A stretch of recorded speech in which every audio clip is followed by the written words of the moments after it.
Okay, I'm going to do another video, the second video of the day. August 19th of 2025. What I'm going to call this one here, ill, as in sick, with grief. Okay?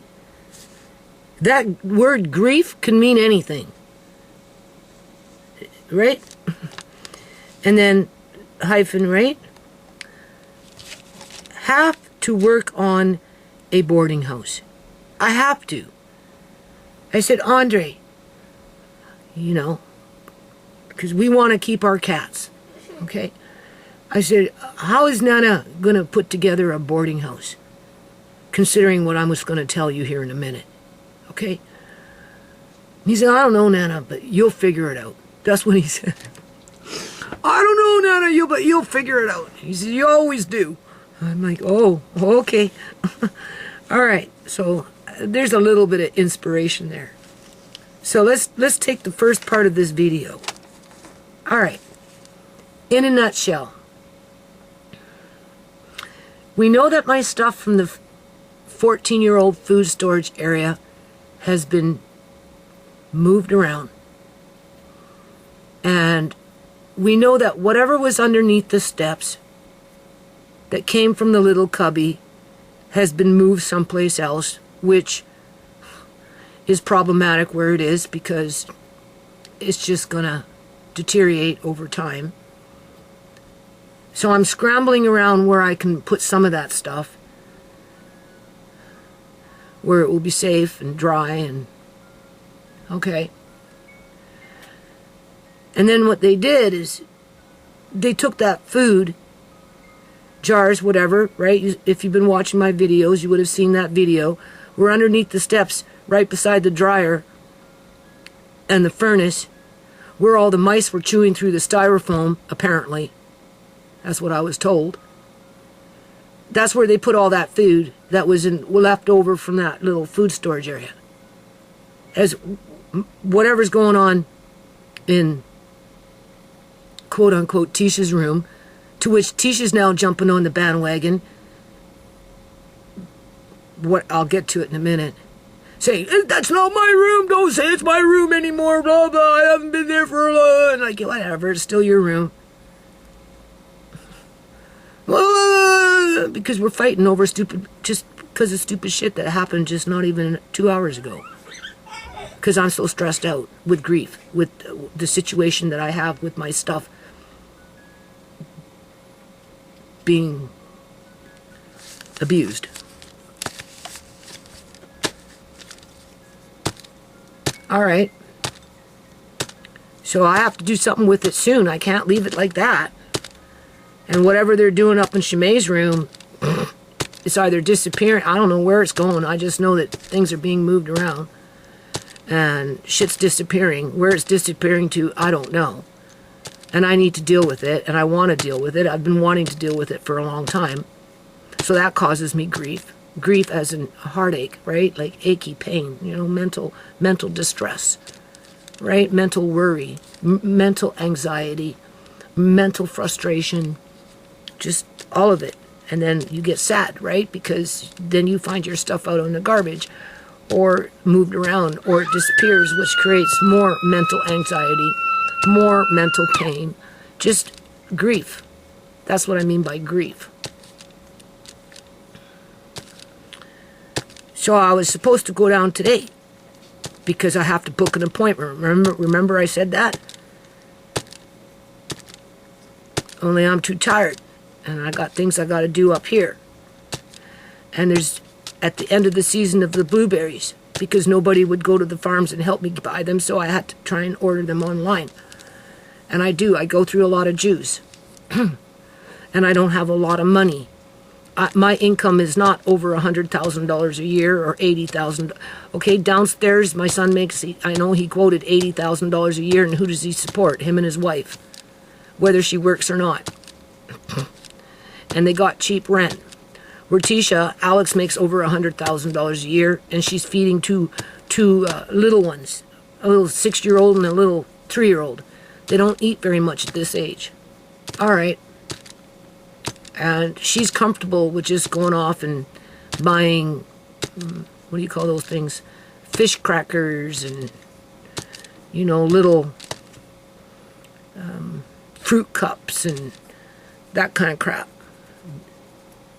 Gummy bears and little, you know, snackables and juice boxes. And Tisha has no value for home canning because she can afford to go to the grocery store and spend $1,200 a month without it really affecting their household income in light of $100,000 coming in as their rent is cheap because they're still living in an apartment. There you go. Where I'm at borderline, at the poverty line, okay? With a high debt load. I am doing a video now. Okay, here, make me another coffee. That's okay, we'll talk about it later. No, like, sorry, it took a long time in there. That's fine, just make me a washer and make your hands clean. And okay, I'm recording here. Make me a coffee, feed Amari, and I'm going to get in there, and I'm going to have to get you to get me, I think you're going to have to go up and climb up on the bathroom counter and get that hot plate up there because that burner doesn't work until I get it fixed. And I'm going to need... A hot plate is where you can cook on it. It's like an element that plugs into the wall. Where is it? It's in the bathroom up on the top shelf. Because I'm going to need it. Because I can't use that front burner on the stove until it's fixed. Use the back one. It's not big enough. The back. No, because I'm going to be canning. Yeah, use the back one. I need the canner, and I need the big pot for the blueberries. Oh. Okay. Yeah. Because we got 50 pounds coming. Okay, because I want organic juices. Yeah, I'll go get it now then. Well, you know what I'm talking about. Yeah. Be careful. It's on left-hand side, very top shelf. There should be 2 of them up there. I only need 1. Okay. The guy, I don't know, he fixed the stove. It cost me $140. But I used it once, and then when I went to use it again, it starts... It's like, oh my God, I can't use it, so I can't wait for this dude to show up. I phoned my landlady. She didn't answer her phone because he has to come back. He might have to change the knob, which is going to cost me more money. Yeah. Or just adjust where the connections for the element. Either or. I'm afraid to use it, so I can't use it. But I can water bath with the 1 burner, and I can use the element with the pot as I'm cooking the blueberries. Because I'm going to do this. Okay? It's that daily grind. Right? I get a better product. Yeah. It will be organic. And it will give me an opportunity to start using the mulberries and the gooseberries and making really good juices for the kids. Especially Amari. Yeah. And I still get the benefit of the pulp after the fact. Because I can dehydrate that and use that as fiber as I'm making other foods for Amari.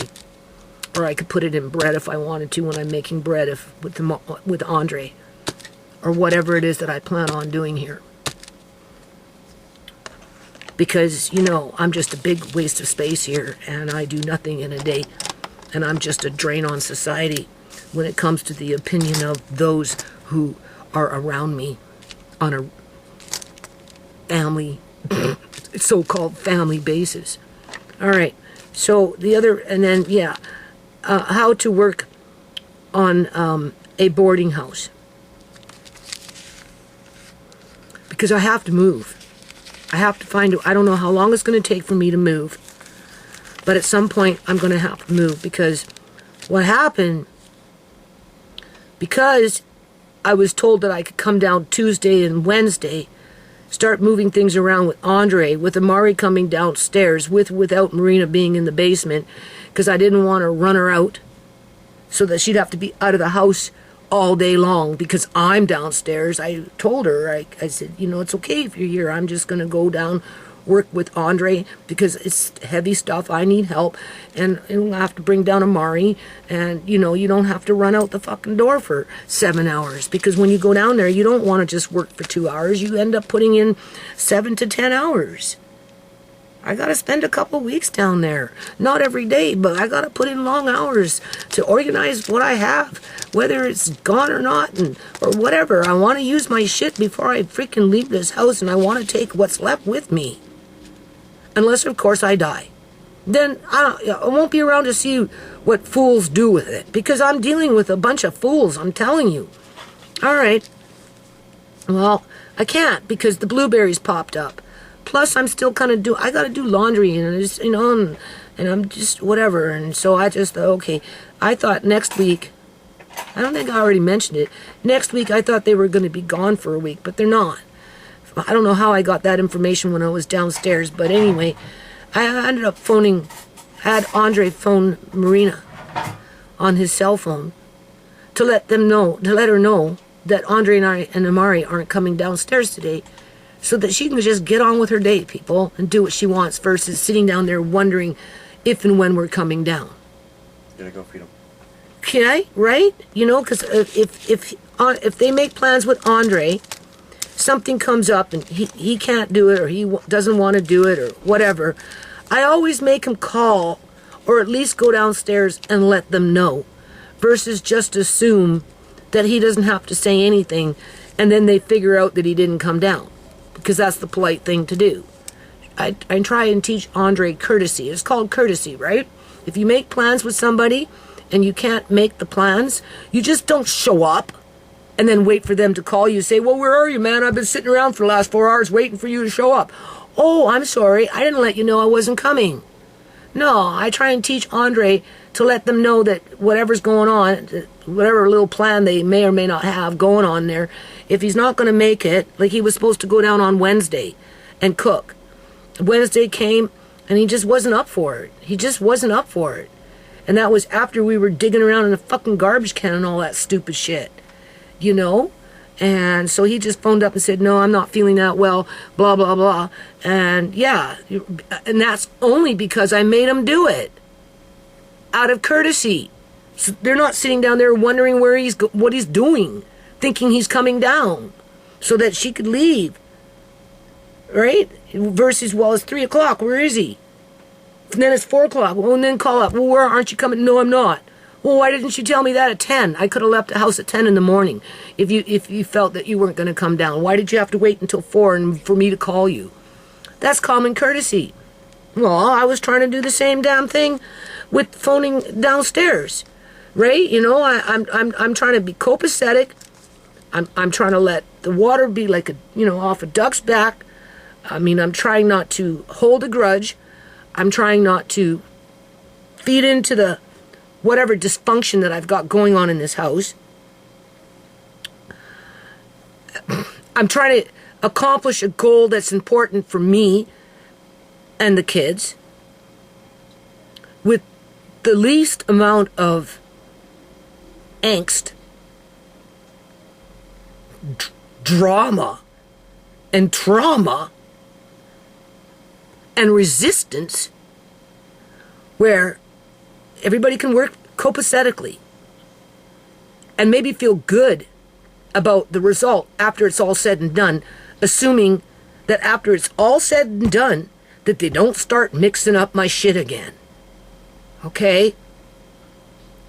But I can't assume that they'll do that. I can only assume that they won't. So I'm trying to have a good attitude about it, and accept my lot in life, that I'm an abused woman by my son and his wife, basically, and therefore, if I get a little bit of, what is that called? A semblance of cooperation where I don't have to be on the defense all the time.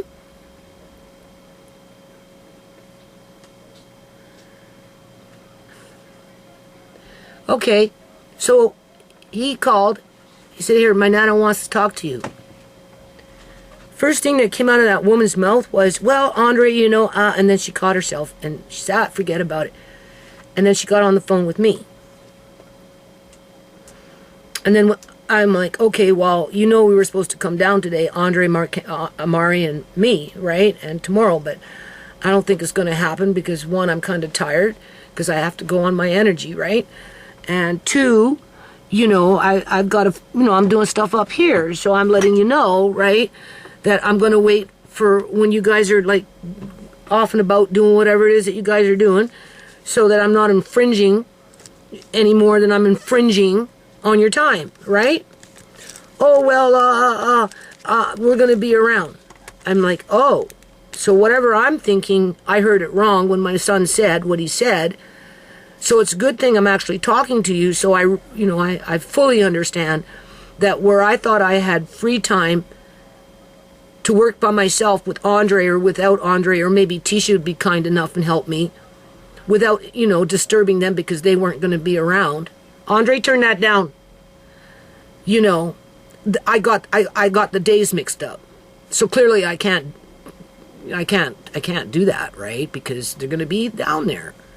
And then again, I have to book another appointment, as I'm being made to feel like I'm inconveniencing that girl because she's either going to huff out of the house and then complain that I'm taking too long and I'm keeping her out of the house, or she's going to pout in the house where it makes it miserable for me to do it, whether I'm doing it by myself or with Andre.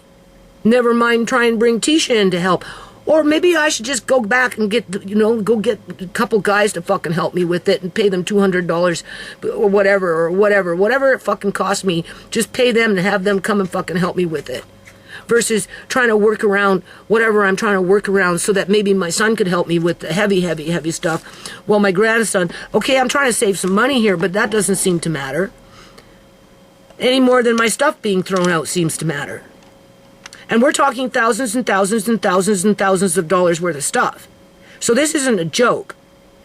All right. And then I basically was put in my place as if I was a child. Yeah. Oh, I'm putting on boundaries.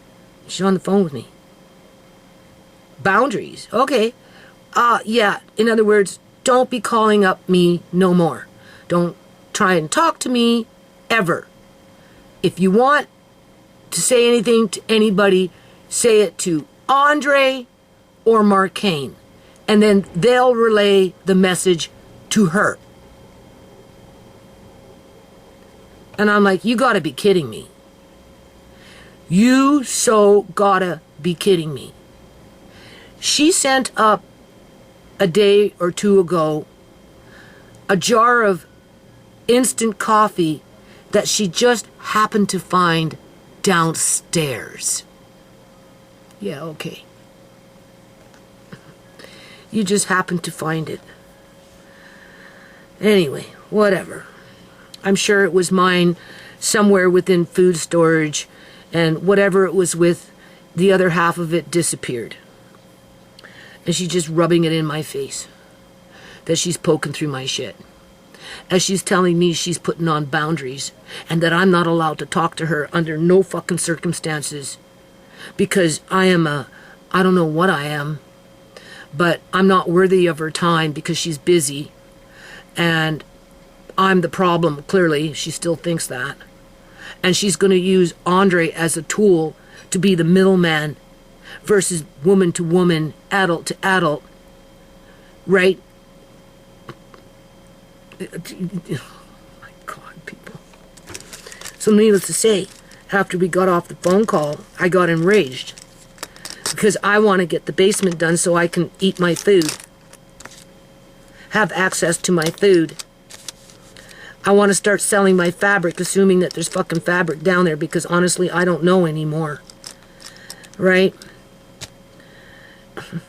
Not that I can get to it when I want it, so I don't even know how I'd get a chance to really sell it, to be honest with you. But maybe that's why she don't want me to down there for too much longer, and just because I won't catch a clue as to what the hell's going on with my bins, as her bins are stacking up like freaking a mountain in there. I'm just saying. All of a sudden, she got a humongous amount of fucking fabric, boo-boo fabric, all in the space of a very short period of time. Sure, she cruises the fabric stores. She cruises Value Village. We'll give her the benefit of the doubt. But when you talk to me and treat me like fucking shit, I'm sorry, boo-boo, you know what?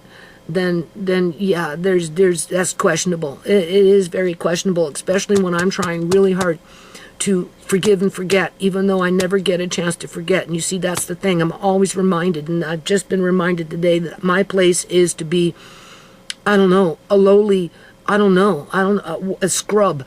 That's what I am. I'm a scrub. Yeah, you see how I'm putting myself down based on somebody else's low self-esteem that they say that I can't communicate, but they can. But they have to use a 14-year-old boy to communicate through me. As they tell me, well, I'm sorry, you can't come this day because, and or whatever. And I'm like, hey, just like, fuck, man, just give it a break. I said, can't you see, like, I'm trying here just so that I'm not trying to run you out of the house, but it's going to take me a couple of weeks to deal with what's going on downstairs, people. It's not that simple. I don't get to sit around all freaking day and be busy at a sewing machine or in front of a computer booking a job for my husband that has his own little landscaping business. Because what else is she doing down there other than that? Because she's not working. So she's either promoting the business for MarKeng, that they, with the landscaping business, or she's sewing. And if I go down there and I'm down there for a couple, 2, 3, 4 days, 7, 8, 10 hours a day, then I'm intruding. And I'm interrupting her flow. And then it just turns into a big argument. Because they know they can run me out. And then they win.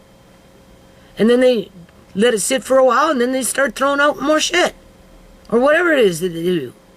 Like it's stupid. As they manipulate Andre with his fucking cell phone now. Sorry, boo-boo cell phone. Teaching him that I'm a nobody and I'm not worthy to talk to. Unless, of course, you're my son? Go away. Like, go away. I don't know what the hell is going on, but I don't want to be a part of it. So that's where the have to work on a boarding house. Okay, so I bought blueberries, 80 cents a pound. I'm getting 50 pounds. I already got the jars. I bought 3 extra cases of jars to can up the pulp for whatever, for the kids, mostly, right? Juice, puddings, whatever, okay? Fiber. It's all organic. Okay? I'm up for the challenge. Long term, it's going to save me money, and it's going to provide a better result than what I'm paying in the grocery store in light of the amount of juice that the kids go through. Okay? Especially Amari. Because I have to give him at least 5 to 6 bottles of liquids a day. So he gets milk, his Pediasures, plus the juice. Not including what Andre drinks. I very seldom drink juice. I drink the coffee. Speaking of that, did you make the coffee for me? Andre, make the coffee for me. Because my day is ruined. Like, it's completely ruined. What's the time? Yeah, it's 1:20 in the afternoon. I haven't really accomplished anything other than get loud and rant because of being punked off like I'm a nobody in my own house, and I'm worse than a freaking scrub on the streets. Yeah. As my grandson is being manipulated to remain confused, have his emotions all whacked out, right? Because, he has to choose. He has to choose. What does he choose? A plate of food and a cell phone over his nana? Yeah, okay. Because that's basically what it boils down to when the rubber meets the road, right? If you want the food, take the phone. If you want the phone, keep it on 24/7 so that we can track your every move. But if your nana wants to talk to so-and-so, oh no, that's taboo. That's the greatest sin on the freaking planet here. That's what's going to get you into trouble. Make sure you don't do that, boy. Don't let your nana call. No, because I'm the boss. Yeah, okay. Yeah. So, okay, I phoned up Tisha after I got off the phone, and I was completely freaking flabbergasted with the messaging that was coming from that conversation. All right. Saying, well, I'll just do what I want if you're down here. Well, yeah, okay, but it's not like I can just knock on your door and say I'm coming in. It always comes down to booking an appointment. Right? If I was, in 2 days from now, just randomly, all of a sudden got a surge of power and strength, right? I'm 35 years old, full of energy and strong, and I went down there and knocked on the door and said, okay, I'm here now to work in that bedroom for the next 10 hours. Do you honestly think they'd let me in to do that without causing me trouble? before I even started? No. I have to book an appointment. But I can't guarantee my energy levels will be viable because I'm kind of worn out with the riffraff that I have to deal with within my life around people that wanted to hurt me versus elevate me because they are low vibration. I'm not low vibration. They're low vibration, and they try and bring me down to that low vibration because it's a sense of control. Right? So what? I phone up Tisha, and I'm like, oh my God, yada yada yada. You're right, and then it goes on to, well, now you know why I can't live with them after it all is said and done with this house. It's impossible because it never changes. If anything, it's getting more bolder and hurtful. That creates nothing but grief. Grief for me, turmoil, grief for Andre, and ultimately it will be grief for Amari because the house is imploding from the inside.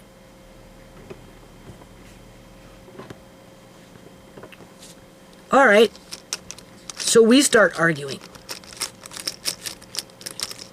because I'm asking her to come and help with, her room. Oh, it's not my room, and blah, blah, blah. Yeah, well, let me come into your house, or someone like Rhea, the smash and grab, Rhea, and just go into your cupboards, grab half your food, run off with it, do whatever I want, give it away, sell it, fucking throw it out, doesn't matter. And while I'm raiding your cupboards, let me grab a few of these things, anything that's, whatever I think I want, and then come talk to me and tell me how you feel. Being that you think that it's okay for me to have to experience that at the hands of somebody else, whether it's my son or his partner. Because you wouldn't tolerate it. So why you expect me to tolerate it? Oh, blah, blah, blah, blah. And then she turned the subject on to, and I said, well, how are you going to, because she doesn't want to look after me. She's been saying it for years. She's been saying it since Amari's been a baby, that she doesn't want to look after Amari if something happened to me. That's it. He's going into a group home, basically, because she wants to have her life. For the first few years, first 3 years, maybe 4, I fought against it. Now I accept it. I don't even fight against it, people. I don't. I accept it. So I nurture where the love for Amari really is, which is Andre. And that's just a fact of life. Because Andre is the one that's there doing the daily grind with me. All right? Just because Marina says downstairs, oh, I love Amari, when I, booked the appointment to go down and have Mari down there, well, Andre was helping me, and she was, oh, I love Amari. Just because you say something, actions speak louder than words, and the actions have already spoken. So, I take that with a grain of salt, because if something happened to me, and she started looking after Amari, because there's nobody else, because Tisha won't do it for very long, she's going to tire of it. And she's not going to want the responsibility any more than she wants any kind of responsibility when it comes to a MarKeng's extended family outside of maybe manipulating and controlling Andre for an end goal so that he can grow up and make $80,000 a year like MarKeng and fit into their fray. But if he doesn't, and he's making $25,000 a year, doesn't matter if it's MarKeng or Tisha with their elevated, over-bloated self-esteems, thinking they're going to be wealthy as soon as they buy a house, by any means necessary, for whatever sick reason, that they think that that's going to establish their self-worth on this planet. And if Andre can't make $80,000 to $100,000 a year, both of them have already said, you're on your own. Deal with it. If you end up homeless, that's your problem.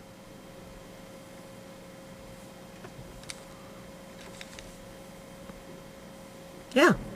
If he can't live up to their expectations, whatever those expectations are, and they've always got them in front of him, always. And she just put a new one down today, that girl downstairs. Don't have your Nana call me no more on the phone. If she wants to say something to me, she has to say it to you, and you can come downstairs and talk to me. Or she can talk to MarKeng and have MarKeng talk to me. So all of a sudden I'm dealing with a freaking queen. A queen, people. That's something a queen would expect from her constituency. From the peasants. She treats me like I'm a peasant.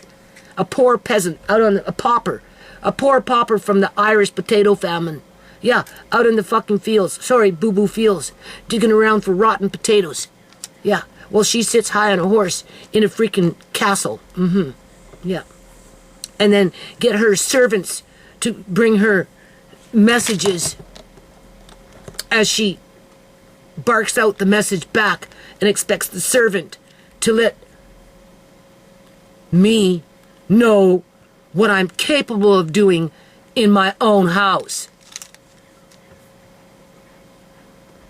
And now I'm fighting with Tisha. Because she's like, what do you want me to do? Phone MarKeng? I said, what for?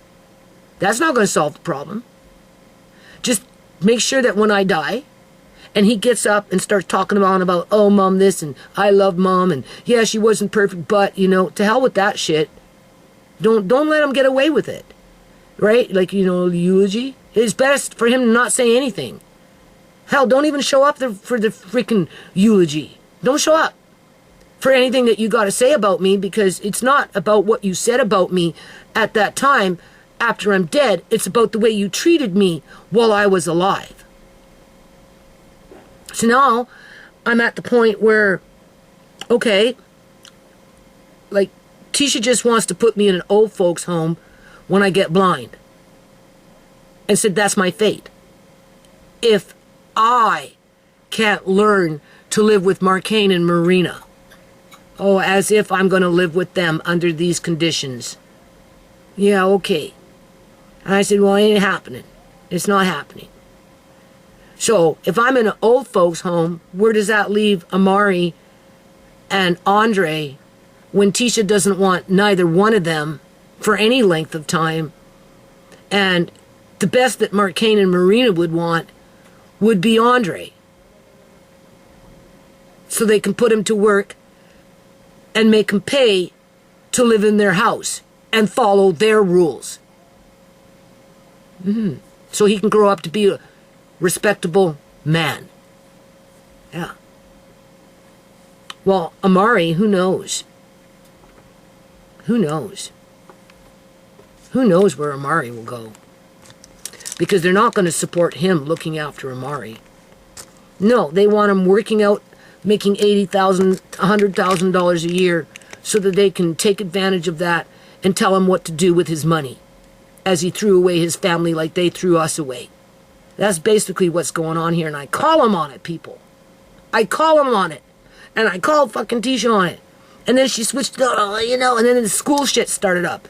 Oh, well, you know, I still can't, read, and it's all your fault. And I mean, like, how many years have you had to sit down and teach yourself how to read? How do you think it works for some people? You think reading and writing was easy for me?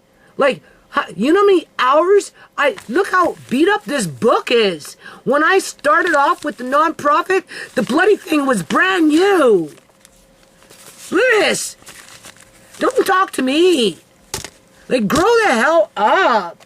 It's like dealing with freaking infants that are worse than toddlers that have perpetual freaking tantrums to get what they want. And then she's going on about this house, like, oh, because you remember when I said she wanted me to give her at least $2,000 cash, wanted me to borrow money on my credit card just so I could give her $2,000 cash for nothing. Just give it to her as a gift.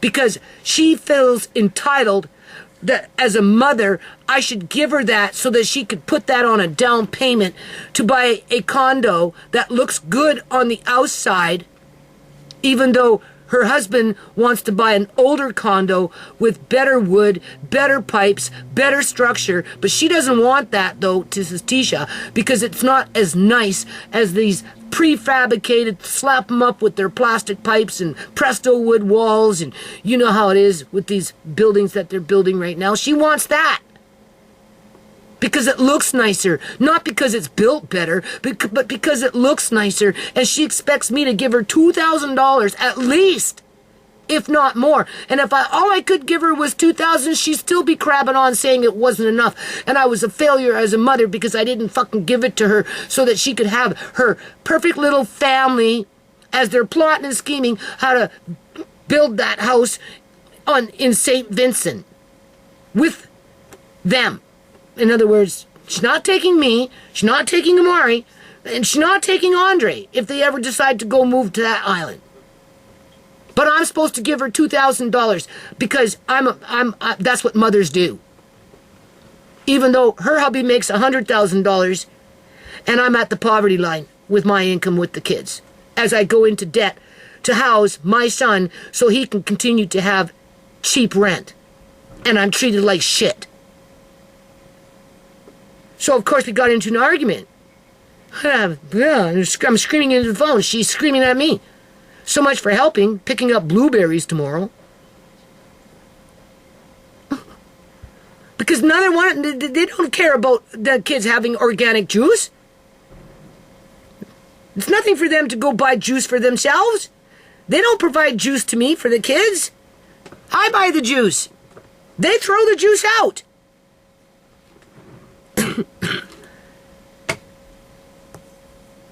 They make it where I can't get to my juice.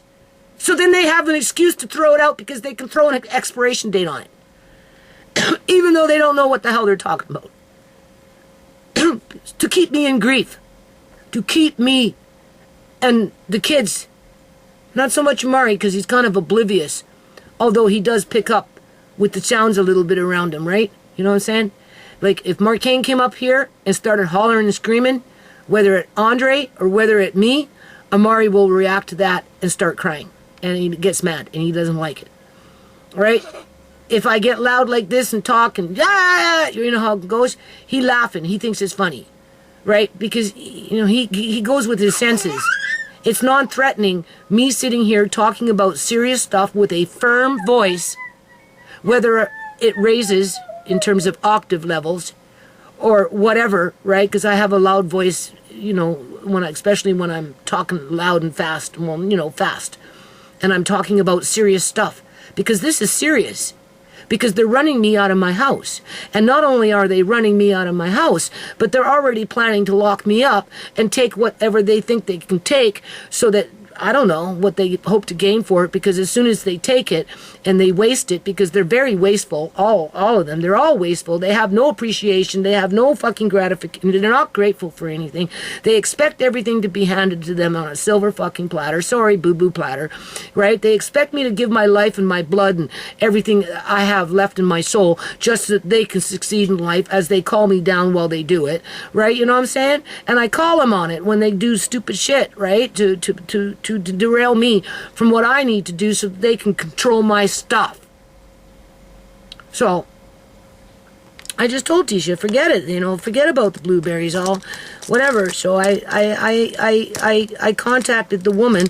I told her that now I broke out into a fight with my daughter because of somebody from downstairs causing problems for me, and I don't know if my daughter will pick up the blueberries. Not that anybody would appreciate what I'm doing for the kids, because they don't give a rat's ass, because again, they got good incomes, and Tisha's quite comfortable to go to the grocery store and buy juice as it's being produced through a manufacturer long before she would did you start that water? You wanted a coffee? Yes, long before she'd ever take the time and can it for Amari, never mind for her own kids. And unfortunately, I think Marina has that same type of mentality, considering how she disrespects my food, disrespects my boundaries with, that's my food. That's my, that's my, why are you touching? Why are you moving? Why are you throwing out? Why? You're not respecting my boundaries, so how the hell can you expect me to respect your boundaries by using Andre as a tool to communicate with you because I'm the problem? When in fact, I didn't have this problem until she moved in. And it doesn't make any sense. Outside of, she's waiting for my life to fall apart even more and more and more, and she's finding any which way that she can do it to make it happen faster, including embedding, right? Importing, embedding, stamping home the grief part of the whole process of the dysfunction that goes on around this situation versus just being grateful that you have an affordable roof over your head. And a chance to build a life where you can maybe save some money and then go buy a house for yourself and your quote-unquote husband and perhaps future kids with or without Andre in the mix, because it's a 50-50 where he's going to end up with those people. It doesn't matter, because if he doesn't pull in $80,000 a year and step up to the plate, then he's going to be homeless with the rest of the scrubs on the street. And when I call them on their bullshit and how they're two-faced, hypocritical about that whole situation, they switch it on to something else to completely distract away from their own bad behavior and their selfishness. And then try and blame me for something that hasn't even happened yet. Well, if Andre's going to end up homeless, it's only because of you. Yeah, are you sure about that?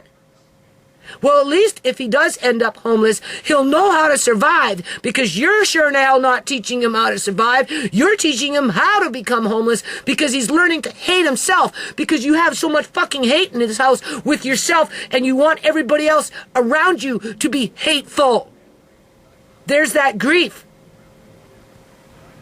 Misery likes company.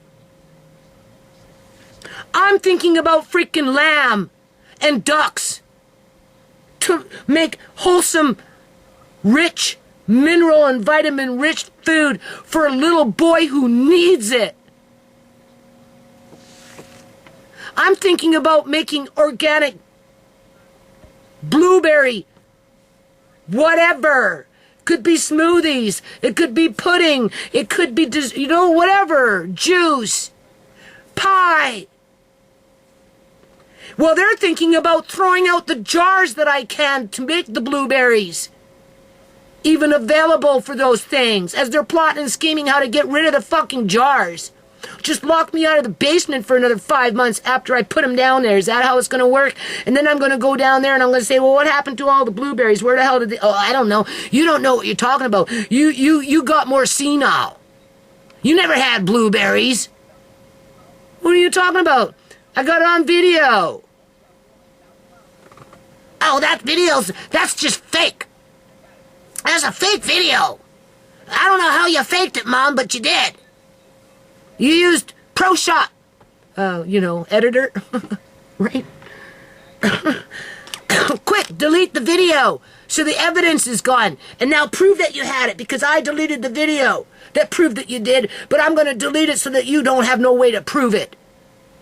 Oh, I didn't throw it out. It wasn't me. Well, who else was it? That's what I'm up against. The sickness. So yeah, Andre believed that I could find a way to come up with $5,000 to rent a different house with somebody else. Call it a boarding house, I don't care. But to get the hell away from this house. And Andre, Amari, and me can stay together as a family with our cats. Because Tisha don't want them. Marina doesn't want them. If MarKeng was doing a solo, he wouldn't care. But of course he's not, so he wouldn't want them. They're only putting up with Elsie until she's dead. And then after that, they're never going to want another cat.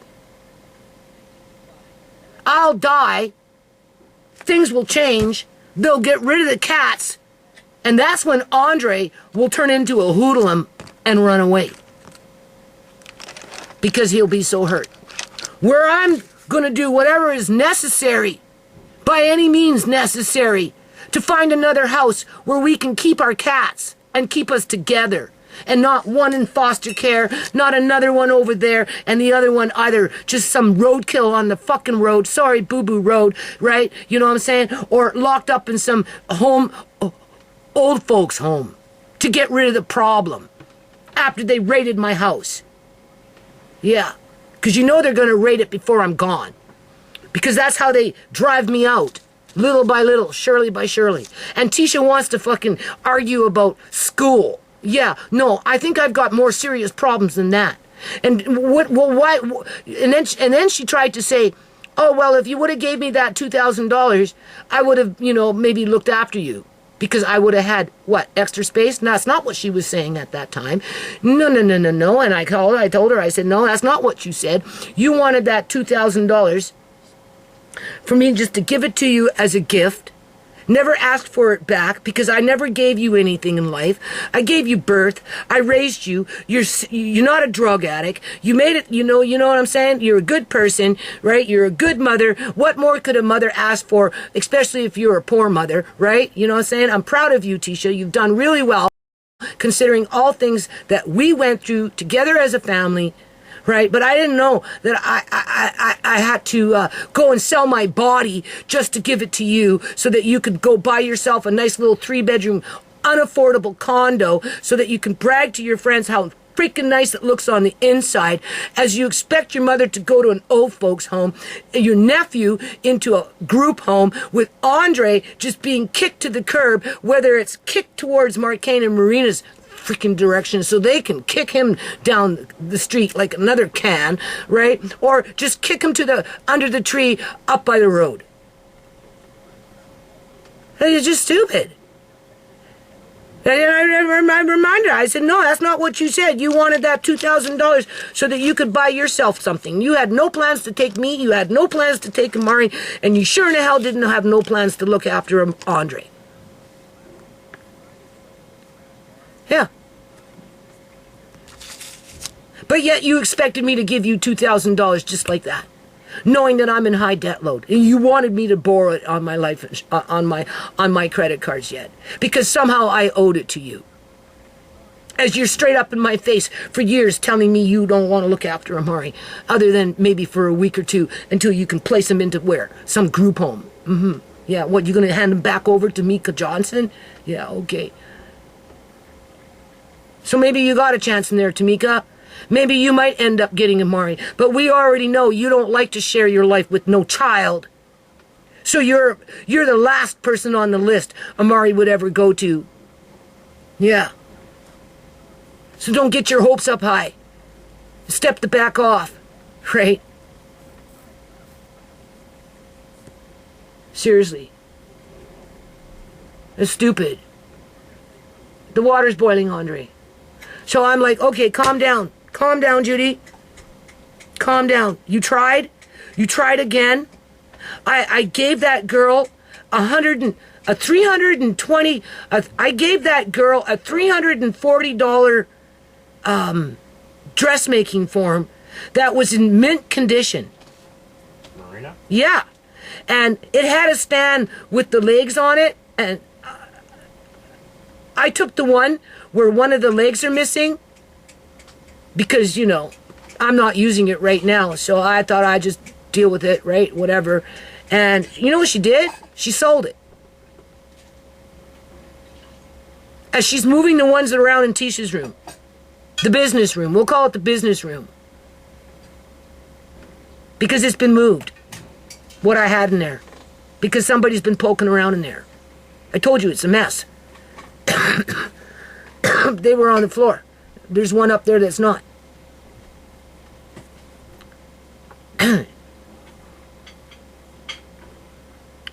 I'm just saying. I could have sold it for $100 if that was the case. The point was, when you try to be nice to somebody, when you try to be kind to somebody so that you can try and get them to quote unquote like you, but they use hate against you to manipulate you and to control you and to control whatever environment that you're in so that they can get other people to choose sides, pit one against the other, to implode the house.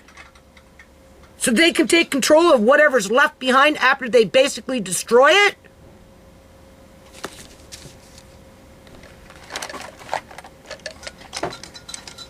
I don't know. Coffee? Yeah. And then I have to, did you get that hot plate? No, I don't know where it is. It's up on the top left Well, I hand. want you to show me then. 'Cause I can't find it. That's fine. Show me. Yeah, I will. And I'm going to need it because I'm going to do this because it's the right thing to do for my grandkids while I still can see. While I still can see. Because next year I might not be in a position as well as I am this year considering what's going on. That's not to say I can't do it next year. I can't predict that far into the future. And that's why I'm going to have Andre try out this new canner and do a couple of batches on his own. So he can learn.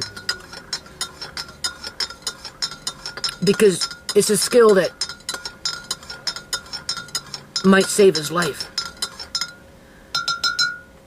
Or it might make him a better caregiver to Amari, being that nobody else really gives a rat's ass because actions speak louder than words.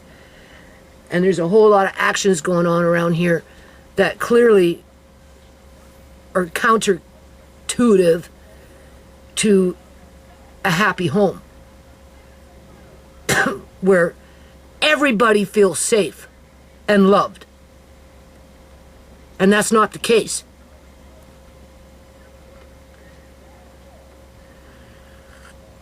And just because you can control somebody through a cell phone and manipulate them through a cell phone as they use you through a cell phone to be a messenger because you can't cope with reality yourself and act like an adult, communicate like an adult with an adult that is 2 times your age, okay? Doesn't mean that you love them. Nope.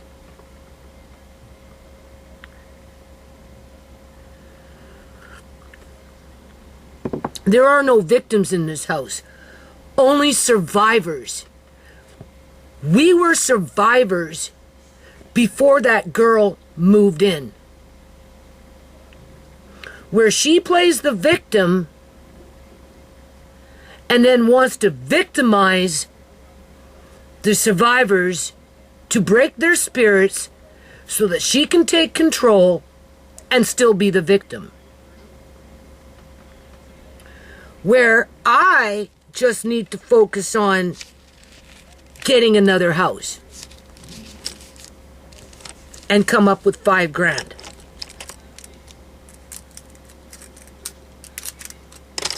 Because you know I'm not living by myself, and I told that to Tisha.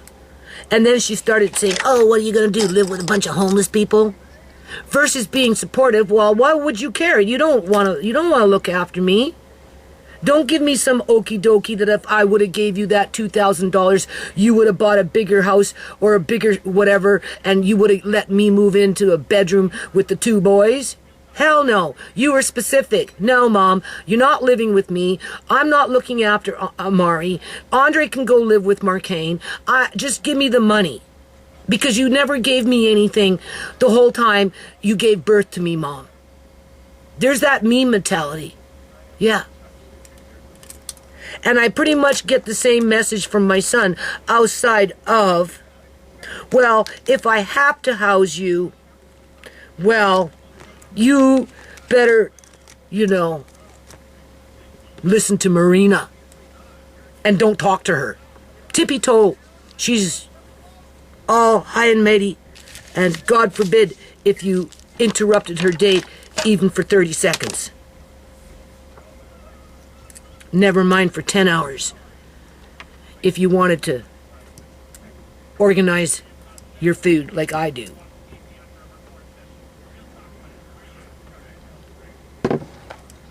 Those are the conditions I have to work under when it comes to canning these blueberries. But I'm still feeling pretty good about it because the lady said, I told her if I take a taxi to go pick him up, because I just told Tisha, forget it. Like, you want to go off on me over $2,000 that I don't have to give to you, and you think I should give it to you, as you lie up in my face saying that you were going to get something for us to maybe move in to Blinder, which is a flat out freaking lie. Because anytime I ever ask you, you're always like, it turns into an argument. Then it goes into, oh, you didn't, teach me how to read, and then it's on to this and blah and blah and blah. Like, whatever.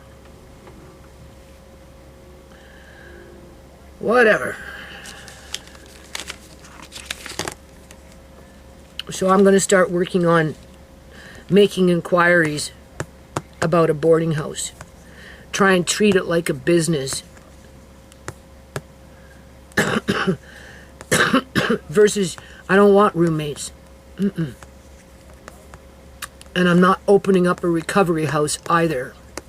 But there are a lot of people out there who are facing homelessness, including my family. Not my son, not his wife, not Tisha, not, right, Alex and the kids. It's Andre, Amari, and me who are facing homelessness. When Marina first moved in, I'm going to end it on this note. When Marina first moved in, and we were just starting to chat or whatever. I mean, clearly she came in with attitude, but it took a while for it to surface. I asked her, I said, if something happened to my son because he's a tree cutter and he ended up dying, you're the only one down here in the basement. What would you do? Would you move out or would you stay? Being that you're with my son now. She said she'd move out and go home to her mom. What does that tell you? That tells you a lot. That tells you a lot, people. She wouldn't care what happened to the house the minute MarKeng was dead.